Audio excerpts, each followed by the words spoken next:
आप कृपया ध्यान से सुनिए और समझने का प्रयास कीजिए। अगर समझ नहीं आए तो मुझे प्रश्न कीजिए। गुरुदेव जिन्होंने इस संस्था की स्थापना की, जिनका चित्र है वहाँ लगा हुआ, यहाँ भी है, ये कोई साधारण भक्त नहीं है। आप लोग आप कैसे कह सकते हो?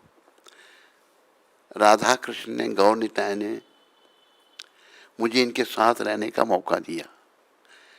मैं इनके साथ रहा, इनके साथ भ्रमण भी किया, इनको बड़े नज़दीक से देखा। उससे पहले मैं कई साधु संतों से मिल चुका था। ये कोई मैं अपनी तारीफ नहीं कर रहा। ये शरीर जब 9 वर्ष का था तो घर से भाग के जंगल में चले गए थे तपस्या करने के लिए। ध्रुव महाराज फिल्म देखी थी हमने। मैंने कहा ध्रुव जी ने तो 5 साल की अवस्था में भगवत प्राप्ति की थी, मैं तो 9 साल का हो गया। पर एक वहाँ संत मिले, एक पर्वत के ऊपर हम चढ़ गए, वहाँ संत थे एक, तो उनसे बात अपना मन व्यक्त किया, लेकिन उन्होंने बोला तू बहुत छोटा है। मेरे को उन्होंने डिस्करेज किया, तो तुम अभी घर जा। पता नहीं मेरा दुर्भाग्य था, भगवान की इच्छा, घर वापस आ गया वापस। लेकिन घर में मन नहीं लगता था। फिर हम एक साधु वृंदावन के आए, जहाँ शरीर का जन्म हुआ। उन्होंने ये एडवर्टाइजमेंट की कि हम एक साधु सम्मेलन कर रहे हैं वृंदावन में, जो यहाँ से आना चाहे आ सकता है। हमारे मन में हुआ वृंदावन जाना चाहिए। हमने अपना सूटकेस पैक किया, एक नगर से दूसरे नगर में आ गए। उनको कहा महाराज मैं साथ जाना चाहता हूँ। उन्होंने कहा था जो आ सकता है, लेकिन वो जा चुके थे जहाँ वो ठहरे थे। मेरे घर वाले शरीर से माता और भाई आए, मेरा सूटकेस ले गए कि मैं बिना सूटकेस के कैसे जाएगा ये। लेकिन अंदर ऐसी इच्छा थी कि मैं ऐसी जगह खड़ा हो गया जहाँ पर बस अड्डा नहीं था, जहाँ वहाँ बसें रुकती थी। तब ट्रेन पठानकोट से चलती थी। वहाँ रुक गए हम, तो उस बस में बैठ के रेलवे स्टेशन पर पहुँच गए। पहली बार रेलवे स्टेशन देखा है। तो वहाँ जा कर के अब साधु जी को ढूंढ रहे हैं। उनको उसी दिन उसी ट्रेन में जाना था। एक व्यक्ति को पूछा मैंने, अगर कोई गुम हो जाए उसको कैसे ढूंढ सकते हैं हम? कहते तुम भी गुम हो जाओ। कुछ जवाब। तो मैंने ट्रेन के डिब्बे देखना शुरू किए। एक डिब्बे में देखा महात्मा जी बैठे हुए। महाराज मैं आ गया हूँ, अभी आपको कहा था। अच्छा ऐसा करो, टिकट तो मेरे पास थी नहीं, तो दूसरे डिब्बे में बैठ जाओ। कभी हम ट्रेन में भी नहीं बैठे थे, पहली बार थी। दूसरे डिब्बे में बैठ के उसमें कुछ आर्मी के जवान थे, बैठाया। कहते आपका सामान कहाँ है? मैंने कहा मेरा सामान दूसरे डिब्बे में है। फिर वो मजाक करने लगे, जबकि कुछ भी नहीं था। ये एक डिब्बे में सफ़र करते हैं और दूसरे डिब्बे में सामान सफ़र करते हैं इनका। उस माता ने ट्रेन दी, टीटी अगर आए पूछे कहाँ से बैठे, कहते यहीं से बैठे। जो उसने कहा वो किया। आखिर यहाँ पहुँच गया वृंदावन। साधु कथा करके कुछ पैसे इकट्ठे किए थे। रास्ते में एक मिल गया उनको, बड़ा उनका भक्त बन गया। और उन्होंने पैसे, धोती पहनी थी मेरी तरह, यहाँ पैसे रखे थे। 600 रुपया था। आए थे मैं को ये 60 साल हो गए होंगे, 60 साल, जब 50 से ऊपर साल की मैं बात कर रहा हूँ। यहाँ रखे थे। वो एक डिब्बे में, वो एक स्टेशन पे उतर गया। साधु जब पहुंचा वृंदावन, उसका वो उसने साफ कर दिया था, उसको पता ही नहीं लगा। और हम आगे घर से पहली बार आए, देखो महात्मा जी की गर्लफ्रेंड आश्रम में। आश्रम दिखाया मैंने कुछ भक्तों को, अभी भी है वो आश्रम। आप में से दिखाया किसी को? नहीं। हाँ इनको दिखाया, हाँ आपको भी दिखाया। तो गर्लफ्रेंड, मुझे बड़ा भाई ये क्या साधु। तो मैंने आश्रम में दूसरे आने वाले को कहा, मैंने कहा उसके, उनका नाम था पुष्पा शर्मा। मैंने कहा पुष्पा शर्मा जो है स्वामी जी के कमरे में। मैंने कहा कमरे में कोई माता है? कहते तो पुष्पा शर्मा नहीं है, फिर क्या हुआ? वो भी सब सपोर्ट कर रहे हैं उसको। मैंने कहा भाई ये भक्ति की जगह नहीं है। मन बड़ा दुखी हुआ। श्री से माता पिता ढूंढते ढूंढते वहाँ पहुँच गए। हम उनके साथ प्रचार करने के लिए उनका असिस्टेंट बन के गए थे यमुनानगर जगाधरी। तो वहाँ लोग कहें वो अपने गुरुजी का हमको नंबर दे दो, बड़ा इनका ऑटोग्राफ चाहिए, बड़ा बड़ा नाम उसका जगह जगह पर। और करतूत तो हम देख रहे थे ना उसकी क्या थी। वापस आए तो एक वृद्ध महात्मा आश्रम में रहता था। कहता भाई वो 2 जने आए थे वृद्ध माता पिता, वो तेरा के लिए कह रहे थे, रो रहे थे बड़े वो। मैंने समझ गया मेरे माता पिता आए हैं। मैं छुप गया उधर बेसमेंट में। तो बेसमेंट में छुप गया, भाई वो ले जाएंगे मेरे को, मैं जाना तो है नहीं। लेकिन वहाँ भी सब ऐसा ही था। ये सब देखो कैसे भगवान के प्रबंध है। एक दिन वो दावानल कुंड में आए थे उधर स्नान करने, दोनों माता पिता, और वो रेलवे किनारे रेल के ट्रैक के साथ साथ जा रहे थे। और वृद्ध महात्मा जो पहले रहता था, जिसने उनको देखा तो उसने उनको देखा। तो मैं छुपा हुआ करे, इधर आ, वो जो तेरे लिए आए थे ना वो जा रहे हैं। उनकी पीठ, माता मेरी पीछे थी, पिता आगे आगे थे। ऐसे मैंने देखा कि एकदम माता ने पीछे, वो देखो मेरा बेटा भागते हुए वो आगे। मैंने उसको भी देखा था बेकार। फिर मुझे घर ले गए, लंबी बात है, लेकिन घर में मन नहीं लगता था। फिर अभी आखिरी स्टेप कब उठाया जब वो मेरी शादी करने लगे। मैंने कहा शादी नहीं करनी मैंने। तो एक जगह करने लगे, बड़ा अमीर घर था, कैसा टाइम, ये बातें समझने की हैं सारी। एक पंडित था, हमारी जान पहचान का भी था, उनकी जान पहचान का भी था। लड़की वालों ने कहा उस लड़के से हमारी लड़की की शादी करा। कहते मेरा बाएं हाथ का काम है, मैं उनको जानता हूँ। तो उसने क्या किया, हमारे परिवार से बात की, घर वाले तैयार में, बड़ी अमीर घर है, बड़ी लड़की भी पढ़ी लिखी है। तो मेरे को कुछ अंदर से प्रेरणा हो, मैंने कहा जन्म पत्र मिलाया। क्या उसने मिला दिया, झूठा ही मिला दिया। प्रेरणा से देखो कैसे रक्षा करते हैं साक्षात भगवान और उनके भक्त। मैंने जन्म पत्र मिलाया, दूसरे शहर में गया, पंडित जी को दिखाया। मैंने जन्म पत्र पंडित जी मिलते हैं? ये बिल्कुल नहीं मिलते, ये शादी नहीं होनी चाहिए। शरीर से बहन वहाँ रहती थी। मैंने कहा आप लोग मेरी शादी वहाँ कर रहे हैं, क्या खराबी है? पढ़ी लिखी लड़की है, अमीर लोग हैं। मैंने कहा जन्म पत्र तो मिलना चाहिए ना। उस पंडित ने तो मिलाया था। मैंने ये लो दोनों आप, ये किसी और को दिखाओ। उन्होंने दिखाया शायद उसी पंडित को जिसने मैंने दिखाया था, वो बड़ा रिनाउंड पंडित था। उसने मना कर दिया। मैसेज मिला उनको, भाई देखो इस पंडित ने गलत मिलाया जन्म पत्र। पैसे के लिए पंडित भी क्या कर देते हैं। वहाँ से जान बची। फिर दूसरी जगह रिश्ता हो गया, उधर से थोड़ा सा कुछ उन्होंने ले भी लिया। मैंने कहा मेरी आत्म नहीं मान रही कि मैं शादी करूं। तब सब पीछे पड़ गए। तो मैंने कहा भाई अगर शादी करके मेरा जीवन दुखी हो जाए, आप लोगों को अच्छा लगेगा? कहते तुम्हें सारे जीवन दुखी रहना पड़े, लेकिन हमारी इज्जत के लिए शादी कर लो।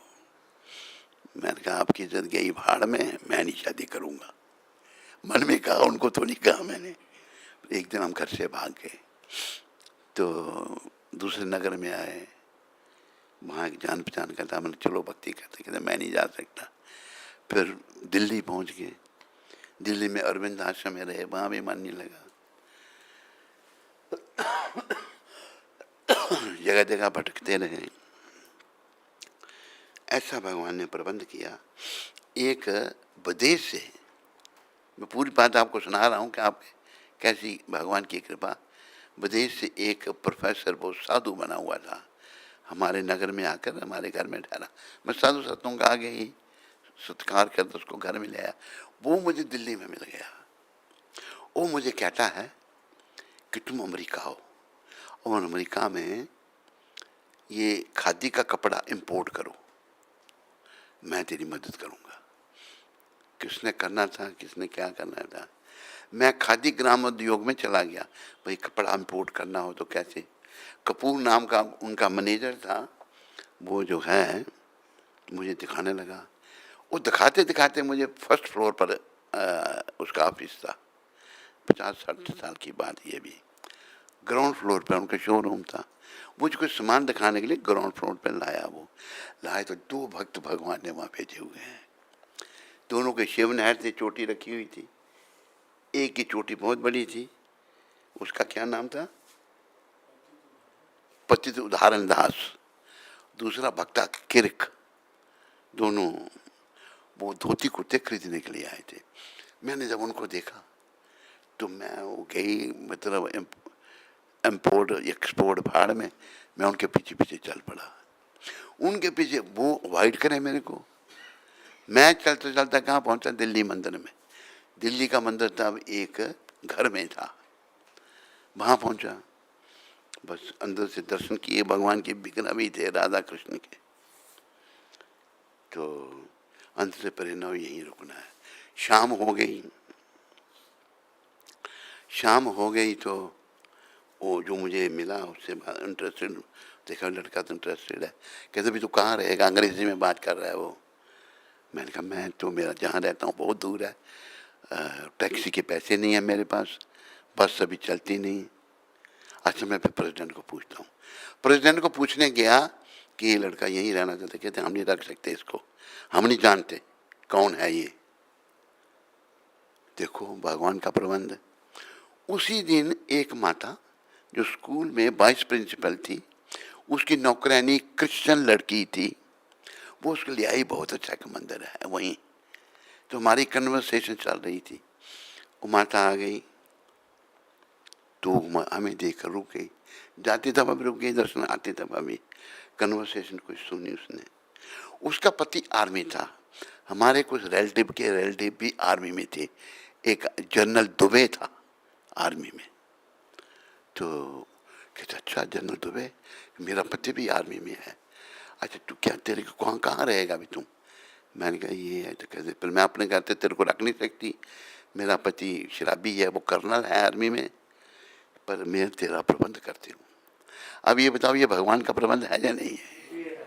उसने जो है, कहते मेरे पड़ोस में एक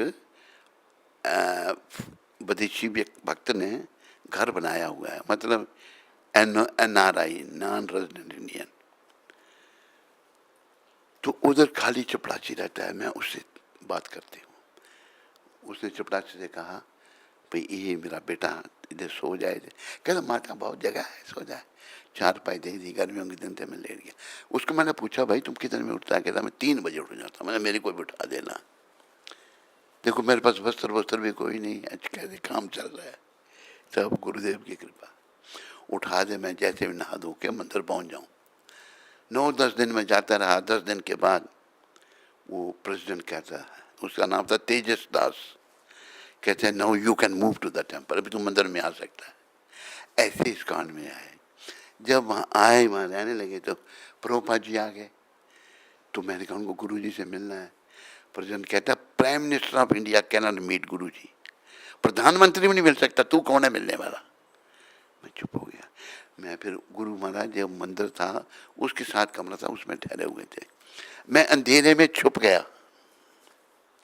तो जब उनका सेक्रेटरी नीचे चला गया तो मैं भाग के प्रभुपाद जी के कमरे में चला गया।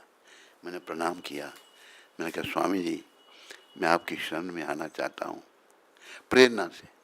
कहते अच्छी बात है, पर अभी हम थके हुए हैं, तुम फिर मिला। उन्होंने ये नहीं कहा तो कौन है, किसने भेजा, कुछ नहीं कहा कि अच्छी बात है, अब हम थके बाहर से कहाँ से आए थे गुरु महाराज, तो फिर मिलना हमको। फिर क्या हुआ, वो चले गए वृंदावन, दिल्ली से वृंदावन चले गए। जब वृंदावन मंदिर तब निर्माण कार्य का प्रयास कर रहे थे गुरु महाराज, तो वो 2 भक्त जो हमको मिले थे वो भी कहते हम भी वृंदावन जाएंगे। मैंने कहा भाई मेरे को भी ले चलो। चलो ट्रेन में बिना टिकट के बैठ गए। जब ट्रेन मथुरा पहुंची, टीटी आया चेक करने के लिए, टिकट दिखाओ। मेरे साथ एक इंग्लैंड का अंग्रेज था, चन्नार बिंदम उसका नाम था। उसे जेब फटी हुई थी, आधा के ऐसे दिखा रहा है वो, उसको ये दिखा रहा कि वो जेब कट गई मेरी। वो समझ गया कि ये बदमाशी, बोल नहीं रहा कुछ भी। उन्होंने ट्रेन से नीचे उतार दिया मथुरा। मैं भी उनके साथ उतर गया तीनों। कहते देखो भगवान चाहते थे उनके दर्शन करके जाएं, मथुरा में चलो। तो तब मंदिर मुंदिर कुछ भी नहीं था। ये 1974 की, 73 के एंड की, 1974 शुरू ही था, तब की ये बात है। तो मैं वृंदावन में था, जो मुझे मिला वो दीक्षित था। क्या नाम बताया उसका? चरनाथ बिंददास। चरनाथ बिंद दूसरा वाला पतित उदाहरण। उसने मैं देखा कि तुम हेड शेप करो अपना।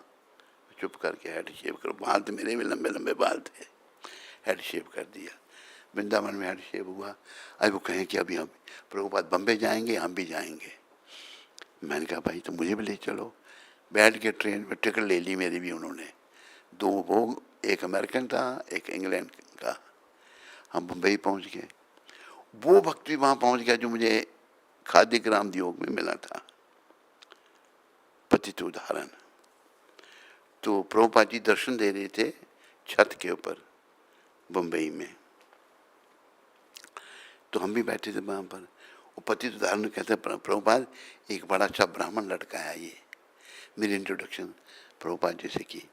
तो मैंने कहा स्वामी जी, मुझे नहीं पता उनको प्रभुपाद क्या नाम है। स्वामी जी मैं ये चरण सेवा अच्छी कर सकता हूँ, तो आपकी सेवा करने आऊँ रात को? कहा आ जाना। सेवा करने सब पहले मौका मिल गया। सेवा करने गए रात को, तो बातचीत चलने लगी।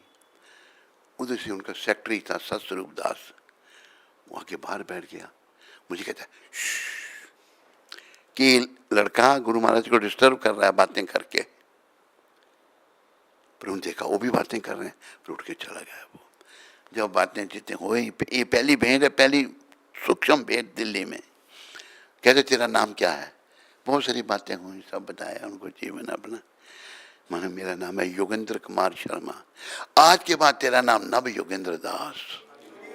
दीक्षा दे दी उधर सोते समय। फिर यज्ञ में बैठे तो मेरी घर से शिखा रखी थी, मैंने जनेऊ भी पहना था। शायद शिखा थी या नहीं थी, जनेऊ था मेरे में। तो एक पंजाबी भक्त था, वो प्रभुपाद जी के कान में फुसफुस करता है, कहते हैं ब्राह्मण दीक्षित नहीं है, इतना दीक्षा ये जनेऊ पहना है, इसको बोलो मैं खोल दूँ? नहीं रहने दो। प्रभुपाद जी ने नाम दिया। जब नाम देने की बारी आई, कहते इसका नाम तो पहले ही दे चुके हैं। सब देखने लगे इसका नाम कैसे मिल गया इसको। फिर ब्राह्मण दीक्षा हुई 2-3 दिन के बाद। मैंने कहा मुझे भी दे दो, मेरे को भी ब्राह्मण दीक्षा मिलेगी। दोनों दीक्षाएं इकट्ठी मिली। तो ये एक दिव्य प्रबंध था कि मैं दिव्य पुरुष से मुझे भगवान ने मिलाया। आपको लगता है दिव्य प्रबंध था या नहीं था? इन दिव्य पुरुष ने क्या कहा है? इन्होंने कहा है, पहले तो भगवान ने क्या कहा वो मैं बताऊं। चैतन्य महाप्रभु को सब भगवान मानते हैं नहीं मानते? जो नहीं मानता हाथ खड़ा करो।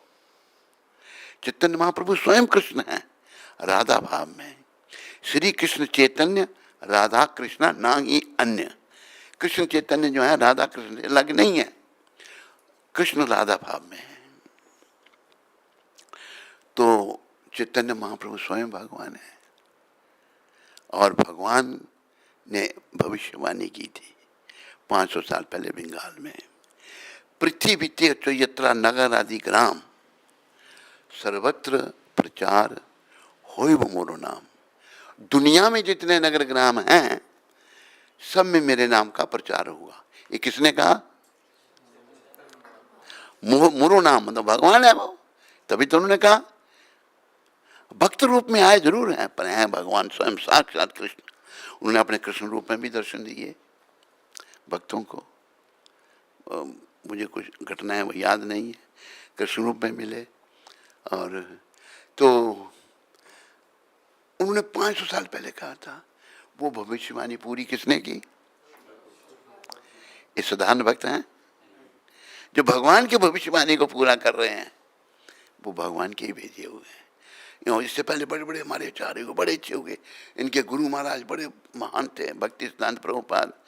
इनके गुरु महाराज के पिता भक्ति विनोद ठाकुर बड़े महान वैष्णव थे, बड़े ग्रंथ लिखे, वो भी चैतन्य भक्त थे। उनके गुरु तो अलग थे, पर जिनको मानते थे जगन्नाथ दास बाबा जी शुद्ध भक्त थे। लेकिन पूरी दुनिया में प्रचार करने के लिए हमारे सदगुरुदेव को चुना हुआ था। इन्होंने अकेले सारी दुनिया में प्रचार कर दिया। इसलिए मैंने ये पूरी बात इसलिए सुनाई आपको, इनके चरणों में श्रद्धा रखो। यहाँ अकेले क्यों, यहाँ क्यों करते हैं मंदिर से अलावा? देखो इन्होंने एक बात कही थी, अंग्रेजी में इनका स्टेटमेंट है Srila Prabhupada spoke very strongly about our society not existing for the purpose of sense gratification. Srila Prabhupada ji ने इस बात पर बड़ा बल दे के कहा, ये जो हमारी संस्था है इंद्रियों के तर्पण के लिए नहीं है. This was in connection with paying salaries to devotees and supplying special facilities for Krishna. ये संबंध में था, भक्तों को स्पेशल अच्छी सुविधा दी जा रही है और तनख्वाह दी जा रही है. प्रभुपाद ने कहा कि कृष्णा कॉन्शियसनेस मेंट वैराग्य. कृष्ण भावना का मतलब वैराग, त्याग. पैसे लेके को काम कर रहा, भक्ति कर रहा, वैराग है उसमें? जवाब दो. आप क्यों नहीं बोलते? विराग है? नहीं समझा रहा, नहीं आ रहा तो बोलते क्यों नहीं? जो पैसे लेके घंटी बजाता विराग है उसमें? कोई है ऐसा जो ये कहे कि है? तू क्या कहता है? मुंह से बोल, सरल आ रहा है. तो अभी सब पैसे लेके काम हो रहा है. मैंने देखा, मैंने जाके सुझाव दिया अपना, मैंने गुरु महाराज ने ये कहा है. प्रभुपाद ने कहा कि अगर हम पैसे देके भक्तों से सेवा कराएंगे तो हम दोनों कमज़ोर हो जाएगा. गुरु महाराज ने अमेरिका में शुरू किया, उनको कोई तनख्वाह थोड़ी दी. उनके हृदय बदले, गोरों के हृदय बदले. वहाँ मंदिर स्थापित कर दिए. पहला मंदिर न्यूयॉर्क में स्थापित किया, पर पूरी दुनिया में कर दिए.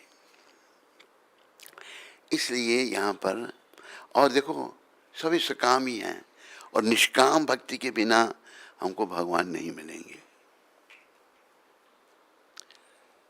क्या कर रहा है? टिक टिक. आप में से कौन कौन भगवत प्राप्ति करना चाहता है? हाथ खड़ा करो. कृष्णदास तेरा हाथ नीचे क्यों है? ऊंचा क्यों नहीं करता? सारी माताएं. अगर भगवत प्राप्ति करनी है ना, तो भगवान की निष्काम सेवा करनी पड़ेगी. निष्काम सेवा से क्या होगा? शुद्धि होगी. हमारे अंदर काम, क्रोध, मोह, लोभ, अहंकार, मद, मत्सर, ईर्ष्या, दंभ, कपट, ये भरे पड़े हैं नहीं, ये धीरे धीरे कम होंगे. जब सकाम भक्ति करेंगे पेट पलेगा, लेकिन ये चीजें बनी रहेंगी. स्त्री आकर्षण बना रहेगा, स्त्री को पुरुष का आकर्षण बना रहेगा. यही प्रदूषण है. अर्जुन ने एक प्रश्न किया गीता में भगवान को, तीसरे अध्याय के 36वें श्लोक में, आवृतम ज्ञानम एतेन ज्ञानिनो नितवैरिणा काम रूपेण कौन्तेय. नहीं, ये नहीं. प्रश्न क्या था? अतः केन प्रयुक्तोऽयं पापम चरति पुरुषः निच्छन्नपि वर्षन्या वला दीवान जोजिता. हे प्रश्नवंशी, जीव ना चाहता हुआ भी पाप क्यों करता है? ऐसे लगता है उसको बलपूर्वक पाप में लगाया जाता है. अर्जुन का प्रश्न समझाया सभी को, और गुरु महाराज तात्पर्य में समझा रहे हैं, हम सभी शुद्ध चेतन जीवात्मा हैं और सारे भौतिक कर्मों से रहित हैं. फिर भी हम कई बार अपनी इच्छा के विरुद्ध पाप कर्म करते हैं. इसका क्या कारण है? इसका कारण काम और कुछ नहीं. पुरुष का स्त्री आकर्षण, स्त्री का पुरुष आकर्षण. पाप सभी यहीं से होते हैं. प्रभुपाद समझा रहे हैं. फिर ये प्रश्न अर्जुन का अथा के न, भगवान ने कहा काम ईशा क्रोध ईशा रजोगुण समुद्भवा. ये है उत्तर इसका. काम ईशा क्रोध ईशा रजोगुण समुद्भवा महच्छनो महत् पापा विधि है नम व्यारी नाम. इच्छा के विरुद्ध आदमी पाप जो करता है, क्यों करता है? ये काम कराता है. पुरुष का स्त्री आकर्षण, स्त्री का पुरुष आकर्षण. जब आकर्षण है तो उन्हीं का चिंतन हो रहा है ना. हमें तो कृष्ण चिंतन करना है. क्यों जी भगत जी? कृष्ण चिंतन करना है ना. आप कहाँ, बंगाल से? अच्छा अच्छा. तो हम अपना हिंदी भालो जाने. अच्छा, हमें तो कृष्ण चिंतन करना है, लेकिन हम स्त्री का चिंतन कर रहे हैं, स्त्री पुरुष का कर रही है. तो यही सारे पापों की जड़. भगवान ने कहा कि ये जो है काम जो है इस संसार का सर्वभक्षी पाप शत्रु है। तो आज भक्त लोग तो आ रहे हैं मंदिर में बड़े प्रभुपाद जी के नाम पर, लेकिन सारे प्रचार करने वाले पुजारी लोग सबको तनख्वाहें दी जा रही हैं, और मैंने जाके सुझाव दिए तो मैं दुश्मन बन गया उनका, मेरे शत्रु बन गए वो। तो भाई तुम्हारा भगवान कल्याण करे, भला करे, इसलिए हम यहाँ पर मंगल आरती शुरू की। कोई प्रश्न किसी को? सबको बात समझ में आई? हैं? वहाँ भगवान प्रभुपाद जी द्वारा स्थापित हैं, लेकिन भगवान को क्या चाहिए? निष्काम भाव, भक्ति भाव। जब भक्ति भाव नहीं है, अभी जैसे एक संत थे, बड़े अच्छे पहुंचे हुए संत थे वो, तो उनके पास कुछ लोग खाने के लिए ले आए। एक गरीब आदमी, एक किसान सूखी रोटी ले आया, मक्की की रोटी। एक कोई अमीर आदमी परांठे पका के ले आया, और खाने के समय आया, लोग भी बैठे थे उनके पास। महात्मा जी ने सूखी रोटी उठा के वो खाने लगे कि हमारा जो परांठा खाओ, परांठा खाओ। पहुंचो के संत थे, बार बार कहने लगे। उन्हें परांठा लिया, हाथ पकड़ने छोड़ा, खून निकला उसमें से। संत थे ऐसे, देखा खून पिया इतने लोगों का। जो मक्की की रोटी लेकर निचोड़ी, उसमें से दूध निकला। कि ये दूध की कमाई है, ये पाप की कमाई नहीं मैं खाता। पहचान थी उनमें। तो हमें भक्त बनना है, याद रखो सारे, भक्त नहीं बने तो जीवन व्यर्थ है। क्या होगा? अंत में जो सिमरन होगा वैसी गति हो जाएगी। जैसे प्रभुपाद जी ने उदाहरण दिया है महाराजा भरत का। महाराजा भरत का उदाहरण है कि महाराजा भरत पूरी दुनिया के राजा थे, बड़े महान थे। पूरी दुनिया का राज्य छोड़ दिया, सुंदर रानी, बच्चे, महलों का सुख सब छोड़ दिया। ये भागवत में लिखा है। और गंडकी नदी, पहले भारत ही था सारा संसार, गंडकी नदी के किनारे जाके अकेले, ना कोई नौकर कोई चाकर कुछ नहीं, कहाँ महलों में रहने वाला राजा, जंगल में अकेला, खाना क्या कंदमूल जो फिले रहना जंगल में। तो एक दिन वो 3 बार गंडकी नदी में स्नान करना महाराजा भरत ने, और ध्यान लगाना, भगवान का नाम लेना। उनकी समाधि लगने लग पड़ी। समाधि बड़ी दूर की बात है। समाधि क्या है? संस्कृत में कहा है, सम्यग अधीयते अस्मिन् आत्म तत्व यथात्मयम्। मन जब संकल्प विकल्प छोड़ करके आत्मा का चिंतन करता है, उसे समाधि कहते हैं। अरे हमारा मन संकल्प विकल्प में लगा है ना? लगा है नहीं लगा है? जिसका नहीं लगा वो हाथ खड़ा करो। आपका नहीं लगा? लगा? नहीं लगा? कुछ समझ नहीं आ रही इनको। तेरे पति हैं? आपके परिवार का कोई आया है? तेरे पति हैं? ये नहीं समझ रहे मेरी बातें? तुम्हें तो समझ आ रही है ना? हाँ। तो बड़ी गंभीर परिस्थिति है। देखो परिस्थिति ऐसी है, जैसे बच्चा है, बच्चे को पढ़ना चाहिए, लेकिन बच्चा पढ़ना नहीं चाहता, बचपना, उसको माँ बाप जबरदस्ती स्कूल में भेजते हैं, नहीं पढ़ना पड़ेगा तेरे को। इसी प्रकार हमें अविद्या है, हम भक्ति नहीं करना चाहते। तो अविद्या को निकालने के लिए भक्ति, निष्काम भक्ति करनी पड़ेगी भगवान की। सकाम भक्ति से अविद्या नहीं जाएगी। कोई भौतिक इच्छा होगी, जैसे ऐसा भी इस संस्था में देखा गया। मैं संस्था में 74 में आ गया था, तब से देख रहा हूँ। गुरु महाराज ने विदेश में भी भेजा था, उधर भी रहा मैं 6 साल। अफ्रीकन देशों में भ्रमण किया, अमेरिका में भी गए, इंग्लैंड में भी गए, सब जगह गए, सब देखा। गुरु महाराज ने सब मंदिर स्थापित किए। अभी दोष क्या आ रहा है? मंदिर में सब पैसे लेके काम कर रहे हैं, निष्काम सेवा नहीं। जब निष्काम सेवा नहीं कर रहे हैं तो कैसी शुद्धि होगी? मन शुद्ध होगा? मन अशुद्ध बना रहेगा। और जब यमदूत किसी को भी लेने आ सकते हैं, आ सकते हैं या नहीं? कोई ऐसा है जो ये कहे कि मेरे को नहीं आएंगे? है कोई ऐसा? मुंह से बोलो। तो बोलते क्यों नहीं?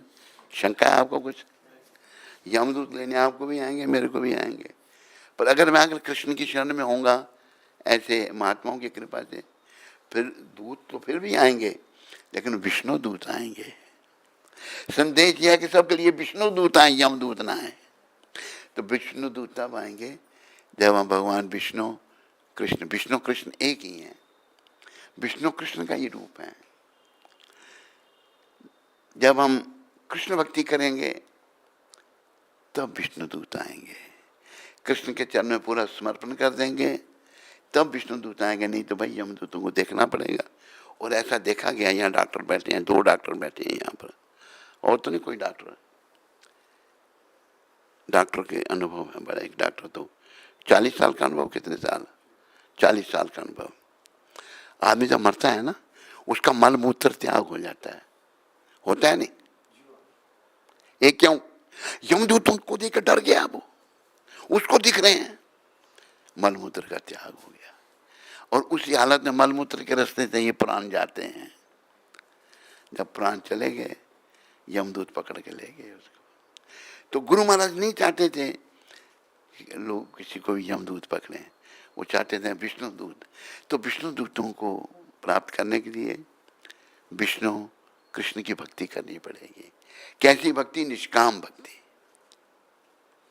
देखो ऐसा है कि एक कथा अजामिल की सुनाई गई। अजामिल एक ब्राह्मण था, लेकिन एक वैश्या के संग में बड़ा पतित हो गया। तो गलती से उनके घर में संत भेज दिए किसी ने। तो संतों ने अजामिल को कहा, तेरे वैश्या से, उसके वैश्या गर्भवती थी, तेरे घर लड़का होगा उसका नाम नारायण रखना। अजामिल का जब आखिरी समय आया तो यमदूत आ गए उसको लेने के लिए, 3 यमदूत आए। तो उसने डर कर घबरा के नारायण अपने बेटे को पुकारा। अजामिल ने नारायण बेटे को पुकारा था, पापी महान को भी भव सिंधु से डाला था। नारायण नाम लिया था, नाम लेने से ही सारे पाप क्षण हो गए उसके, क्योंकि उसका ध्यान नाम में था। यमदूतों को देख के वो इतना घबरा गया था। छठ नारायण दूत आ गया, यमदूतों को जाओ, लंबी बात है। और वो देखा, उसने फिर सब वो वैश्य को छोड़ा, फिर वो हरिद्वार चला गया, वहाँ जाके भक्ति की उसने, और फिर उससे विष्णु दूत आए, भक्त बन के फिर वो धाम को गया। तो यमदूतों से बचना ये बहुत ज़रूरी है। ये केवल कृष्ण कृपा से, कृष्ण की शरण में आकर के, उनकी निष्काम भक्ति करके, उनका, भगवान ने क्या कहा है, तेषम सततम युक्तानाम, गीता में कृष्ण कह रहे हैं, तेषम सततम युक्तानाम, बोलो, भजताम प्रीतिपूर्वकम। सतत भगवान कहते हैं हर समय, ये नहीं अभी किया अभी नहीं किया। जिसकी बहुत सारी किस्म की आत्माएं आ जाती हैं, हमारे पास भी हैं। एक आत्मा को मैं कहता हूँ रात को थोड़ा जप करो, मेरा मन नहीं लगता जब, रात में नहीं मैं करता, दिन में करता जब।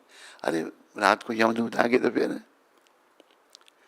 तो भगवान कहते हैं जो सतत मेरा चिंतन करता है हर समय 24 घंटे, तेषम सततम युक्तानाम, बड़े युक्ति से, भजताम प्रीतिपूर्वक, जो प्रीतिपूर्वक मेरा भजन करता है। जबकि अजामिल ने प्रीतिपूर्वक नाम नहीं लिया था, नाम तो निकल गया था उससे मुंह से, सारे पाप क्षण हो गए उसके, महापापी आदमी निर्मल हो गया। विष्णुदूत तुरंत आ गए, यमदूतों से छुड़ा दिया उसको और चले गए, ले नहीं गए उसको, छुड़ा के चले गए। उसने घर बार वेश्या को छोड़ा, सब छोड़ के हरिद्वार जाकर के उसने फिर शरीर वहाँ छोड़ा। तो जो प्रेम से भगवान का सतत भजन करता है उसको भगवान सद्बुद्धि देते हैं। तो प्रेम तो तब होगा जब निष्काम करेंगे, या नहीं? जब निष्काम सेवा करेंगे तभी तो प्रेम जागृत होगा, या नहीं? निष्काम ही नहीं है तो प्रेम क्या है? पैसे से प्रेम है? भगवान तो चाहते विग्रह रूप हैं, भगवान आए हैं, भगवान का विग्रह और भगवान में कोई भेद नहीं।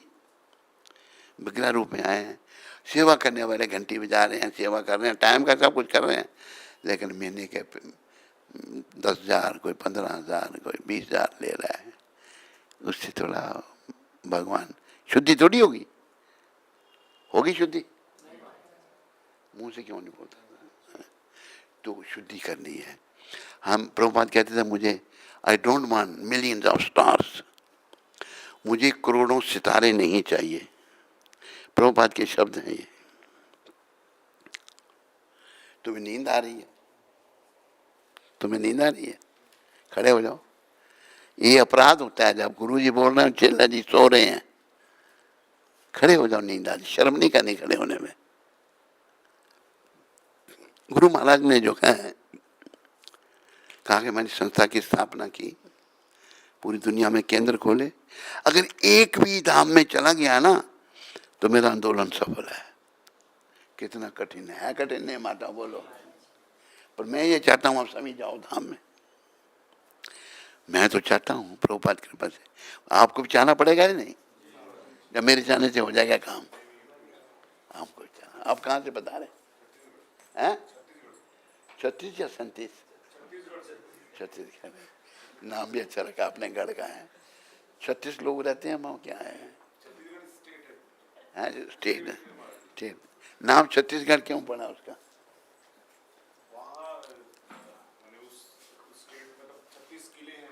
किले? अच्छा, हाँ कारण है कोई, इसलिए यही है। हाँ। तो छत्तीसगढ़ नहीं, ठीक है आपने। तो आप सब कृपा करके निष्काम भक्ति करो और इस बात का ध्यान रखो कि मैंने संसार छोड़ना है। भगवान ने भी कहा है 13वें अध्याय के 9वें श्लोक में, जन्म मृत्यु जरा व्याधि दुख दोषानुदर्शनम। जन्म मृत्यु वृद्धावस्था दुख दोषों के दर्शन करो। कौन कह रहा है ये? कृष्ण भगवान कह रहे हैं। जब समझ में आए तो बोल दिया करो आप। किसने कहा है? हाँ। और उनके भक्त भी कह रहे हैं। भक्त कह रहे हैं कि दो बातन को भूल मत, जो चाहत कल्याण। नारायण एक मौत को, दूजे श्री भगवान। अगर तुम्हें अपना कल्याण चाहिए, मौत और भगवान को नहीं भूलना। मौत को तो यहां सब रख सकते हैं, वो आएगी। एक करोड़पति को भी आएगी नहीं आएगी? एक अरबपति को आएगी या नहीं आएगी? अगर उनको भी आ गए तो हमें भी आएगी। भाई हम गरीब आदमी हैं, फिर मौत किसी को छोड़ती है? मौत किसी को नहीं छोड़ती। मृत्यु भगवान कहते हैं, जो भगवान खुद ही कह रहे मेरी शरण में आओ, क्योंकि हम उनके बच्चे हैं, लेकिन हम उनके भटके हुए बच्चे हैं, चाहे स्त्री चोला चाहे पुरुष का चोला। भगवान कहते हैं सर्वधर्मान परित्यज्य मामेकम शरणम व्रज। तू सब छोड़ के मेरी शरण में आ। अहम त्वाम सर्व पापेभ्यो, मैं तुम्हें सारे पापों से छुड़ाकर मोक्षयिष्यामि मा शुच, मोक्ष दूंगा, तू चिंता मत कर। भगवान कह रहे हैं स्वयं। लेकिन हम नहीं जाएंगे तो भगवान क्या करेंगे? कर सकते हैं कुछ? कल्याण होगा हमारा? शरण में गए बिना कल्याण नहीं है। शरण में जाना ही पड़ेगा। इस जन्म में जाएंगे तब अच्छा, नहीं तो भाई अनेकों जन्म लगाने पड़ेंगे।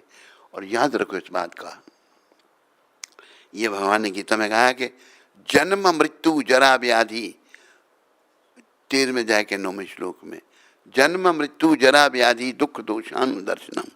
जन्म मृत्यु वृद्धावस्था दुख दोषों के दर्शन करो। क्यों कह रहे हैं भगवान? ताकि तुम इनसे बच सको। और बचा कौन सकता है? भगवान ही कहते सब छोड़ के मेरी शरण में आओ। क्लियर किया उन्होंने।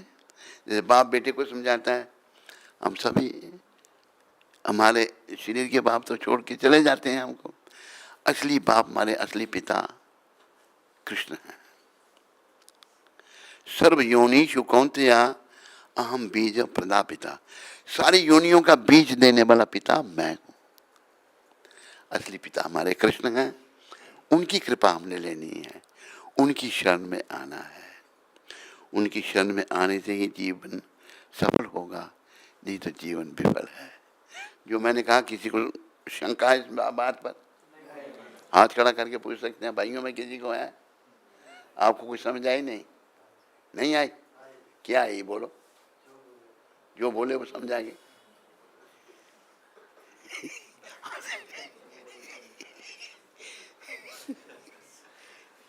एक आध शब्द बोल दो जो मेरा बोला समझ आए आपको।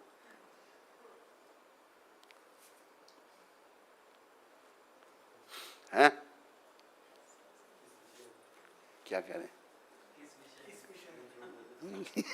समझ गए? वो विषय पूछ रहे हैं, जो समझ आई उसके बारे में पूछ रहे हैं। जो समझ आई आपको उसके बारे में कोई बताओ एक आध शब्द। हाँ, ये ठीक है। हैं? बहुत अच्छा बात, सब ताली बजाओ। आपको समझ आई? देखो हमारा क्यों हम पूछते हैं, ये ऐसा भगवान ने बना रहा है, अगले को समझ में आए, ध्यान में आ जाए बात। जब ध्यान में आएगी तभी तो कर पाएंगे ना। आप निष्काम सेवा कर रहे हैं, अभी नहीं हो रही ना, वो करनी है। समझ में आई ना मेरी बात? निष्काम सेवा करनी है।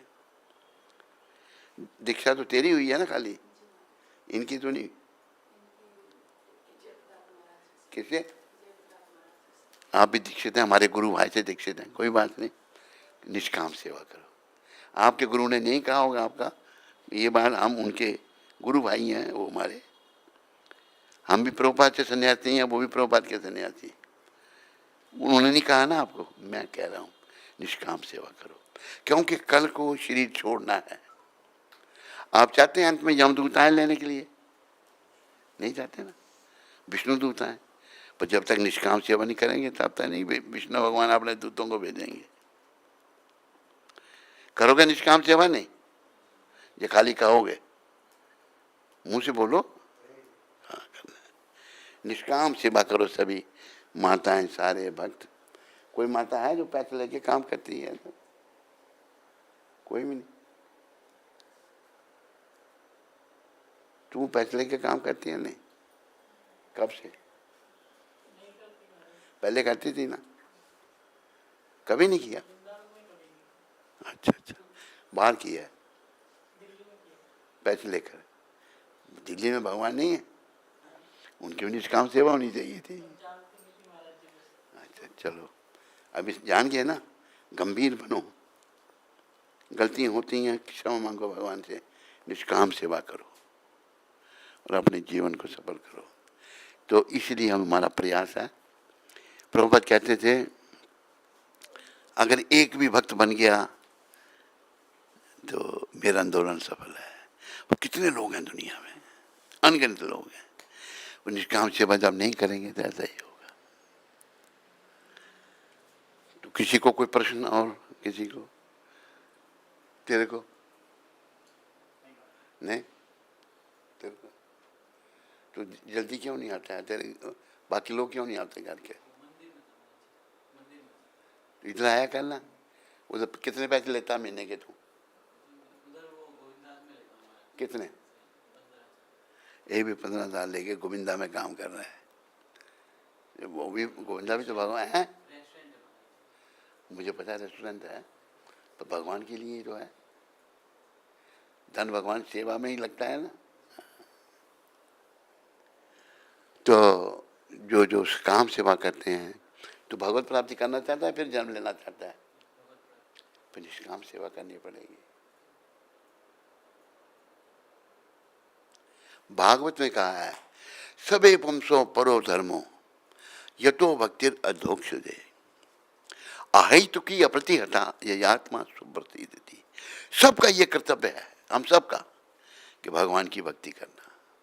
ये नहीं ये करना इसने करनी है, सबका, ब्राह्मण क्षत्रिय वैश्य शूद्र सब, स्त्री पुरुष गोरे काले सब, सभी सभी का ये भागवत में।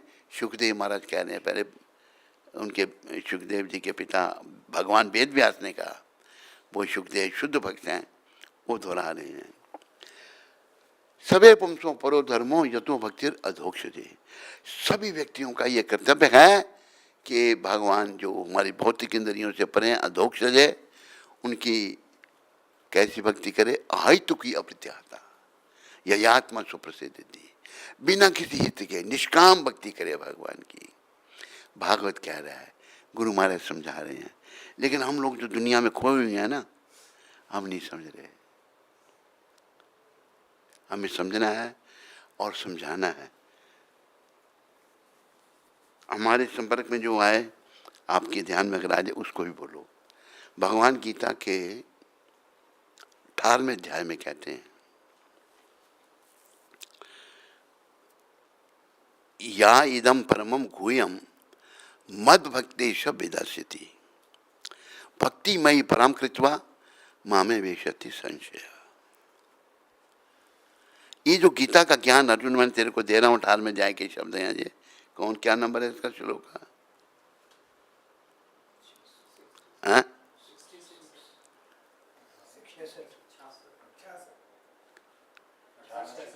68 66। किसने बोला ये? क्या 68 किसने कहा? किसने कहा 68? 68 ही है, नहीं 68। या इदम परमं गुह्यम, शाबाश, से याद रखने हैं श्लोक, मैं भूल जाता हूँ। 68 ही है नहीं? हाँ। या इदम परमं गुह्यम मद भक्तेश विदर्शति भक्तिमयी परम कृत्वा मामे वेशति संशया।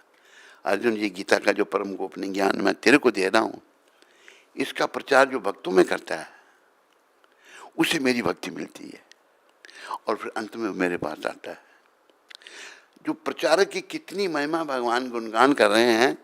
ना चाह तस्मात् मनुष्येषु 69, ना चाह तस्मात् मनुष्येषु कश्चिन में प्रिया कृतमा भविता ना जात भूया अन्य प्रिया तरो भवी। जो प्रचारक है उससे प्रिय मुझे ना कोई हुआ ना होगा। प्रचारक कौन? जो निष्काम भाव से कर रहा है, ये नहीं कि पैसे बनाने के लिए कर रहा है प्रचार। वो प्रचारक थोड़ा है, वो तो पैसे बना रहा है बुक डिस्ट्रीब्यूशन की कमीशन लेने के लिए। वो भक्ति नहीं है, वो पेट के लिए है। भगवान की प्रसन्नता के लिए तो निष्काम करना पड़ेगा सब कुछ। ये आपके साथ में है? कहाँ से आए? नासिक। ये भी नासिक में रहते हैं? अच्छा, क्या करते हैं वहाँ पर? हैं? ज्वेलरी शॉप में। अच्छा अच्छा। तो आपने बाल रखे हैं साधुओं वाले, दाढ़ी थोड़ी सी बढ़ा लो, साधु बन के वृंदावन में रखो। ज्वेलरी शॉप से भगवान थोड़ा मिलेंगे। भगवान के लिए काम करो, ठीक है? आपकी ज्वेलरी शॉप है? आपकी ज्वेलरी शॉप है? अच्छा, तो आप करते क्या? काम करते हैं इंफॉर्मेशन टेक्नोलॉजी। तो हम सबको भगवान की निष्काम भक्ति करनी चाहिए, क्योंकि ये संसार छोड़ना है। तो अगर निष्काम भक्ति होगी तो भगवान मेरी रक्षा के लिए आकर में आ जाएंगे, जरूर आएंगे। अगर निष्काम भक्ति नहीं होगी तो आएंगे यमदूत आएंगे। यमदूत जो हैं यमराज के दूत हैं, विष्णु दूत जो हैं भगवान के दूत हैं। तो अगर हम यमदूतों से बचना चाहते हैं, विष्णु दूत आए तो निष्काम भक्ति सब करें। तू भी निष्काम भक्ति करती है? नहीं करती? नहीं करती। निष्काम भक्ति करनी है, खाली पेट के लिए नहीं करना, भगवान के लिए करना है। दीक्षित है तुम। तेरे बच्चे हमारे मंदिर में रहे, हमने लिया कोई पैसा तेरे से? इस पति को समझाओ अपने को। तेरी लड़कियां कितने साल रही वहाँ? हैं? 2 साल।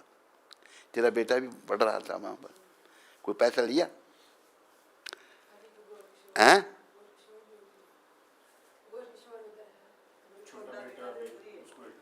हाँ, तो उधमपुर में? हाँ, वो भी तेरे को भगवान ने दिया था, छोटा बेटा। उसका नाम गौर किशोर रखा था हमने। तो देखो, आश्रम में भी सब निष्काम सेवा भक्त जो है करते हैं। उधमपुर आश्रम में हम किसी गेस्ट से भी कोई पैसा चार्ज नहीं करते, निष्काम। जहाँ भी अमृतसर मंदिर है, तुम गेस्ट में चार्ज करता है गेस्ट हाउस से? कभी कभी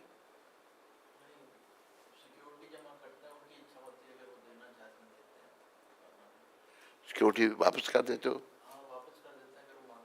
सिक्योरिटी क्यों जमा करते हो? कई बार लोग बुकिंग कराते हैं फिर आते ही नहीं है, इसलिए उसको वो करने के लिए। पर देखो, निष्काम सेवा रखो। ये अमृतसर के केंद्र को देखता है,